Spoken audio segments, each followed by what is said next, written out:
Hi, I've got an epic collection to talk about today. It's the Punisher Capital Punishment epic collection. This is from Marvel, and I love the Punisher.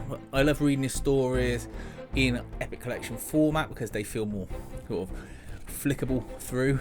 I don't know, it's just because of the nature of it. And I hope they keep producing these epic collections for the Punisher, because I haven't seen any new ones announced lately. I mean, it might be that they finished his run actually, but this is volume 7 and there aren't 7 other ones out, so there's some gaps to fill. I digress. Let's have a look at the book and see what kind of content you get in there. But I'm already going to tell you, totally worth picking up if you're a Punisher fan, and pay around the 20 quid mark for this book.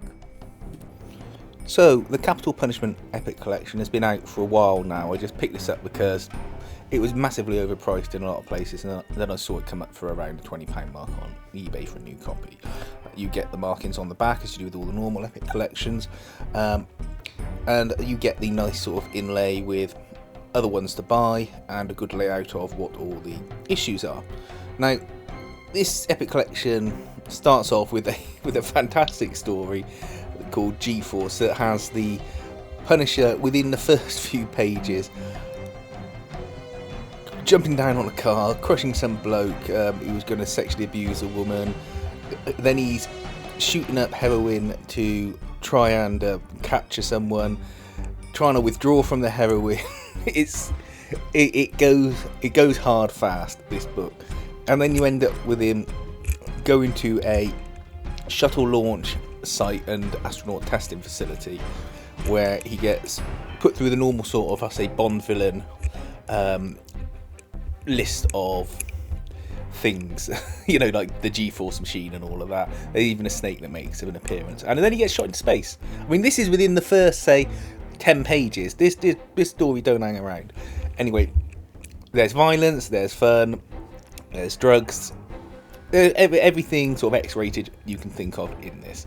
Now, then you get to the next one, which is a bit like the start of the film Cobra, where there's a criminals in a supermarket. The Punisher's just trying to get his shopping on the way home, and he ends up having to sort them out.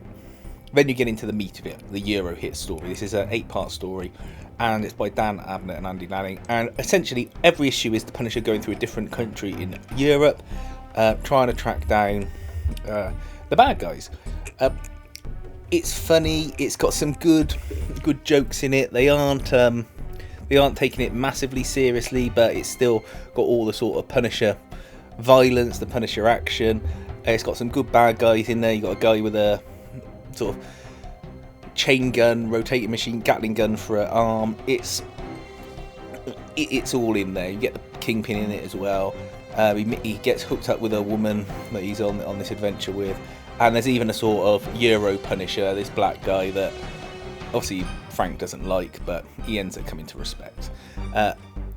It's just a good story. It's full of action. It's full of events. You don't get bored reading it. I didn't sit there and read it through in one big go. I read it through in a couple of sittings, only because I try and drag these stories out because I enjoy them so much. If you don't like violence, you don't like dumb action films, you aren't going to enjoy this story because there's not a lot much else in there for you. But I hope to God they keep making these Punisher epic collections, because they've got a customer here. Oh, the final story is one with Black Widow, which I didn't actually like that much, to be fair.